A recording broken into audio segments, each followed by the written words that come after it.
Was of is daar tye in jou lewe wat jy regtig nie wil weghardloop? Weg van jou eie leef- en werksomgewing, jou sukkelende verhoudings, verantwoordelikhede, die gesukkel om finansiëel kop bo water te hou, jou eie menswees, ander se pyn. Soos op 'n stadium toe die hooi op my vurk berghoogte was en my hart op 'n laagtepunt was, toe skryf ek die gebed, moed vir môre. Here, ek voel dikwels om na niksland weg te hardloop, weg van almal en alles, sodat ek tyd kan hê vir myself, vir U. Maar nou Here, nou staan ek in alles land waar ek alles vir almal moet wees, myself en U verloor.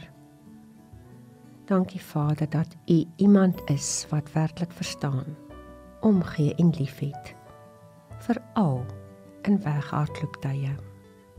U beloof in U woord dat U die vermoeides krag gee.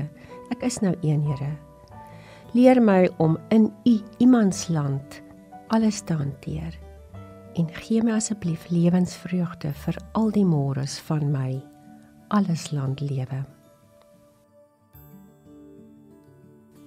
As jy vandag die behoefte het om eintlik net 'n dag of wat vir jouself te hê waar jy aan niemand verantwoording hoef te doen nie, geen pliglys het nie, kan doen net wat jy wil, dan wil ek jou bemoedig met die volgende. Probeer om iewers in jou dolle gejaag, wat eintlik elke dag is, tyd in jou dagboek te maak van dis my tyd. Ja, boek vir jou tyd uit in jou Outlook kalender. Jou tyd. Niemand mag my plan nie tyd. Tyd wat ek sommer net iets doen. Wat ek sommer net gaan sit en wees. Maak tyd vir jou menswees.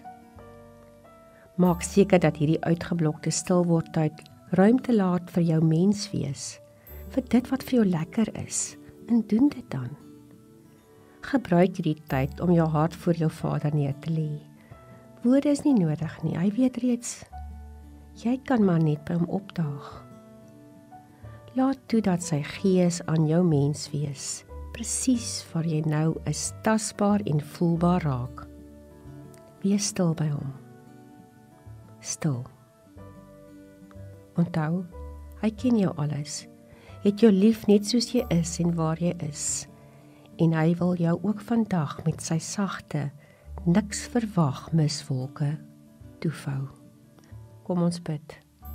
O Vader van genade, vandag besef ek net weer dat ek nie alles vir almal hoef te wees nie. Want soos U in die woord sê, wat help dit as ek die hele wêreld sogenaamd wen en myself en U in die proses verloor? Here, help my om tyd te maak vir my, vir U, vir ons. Amen.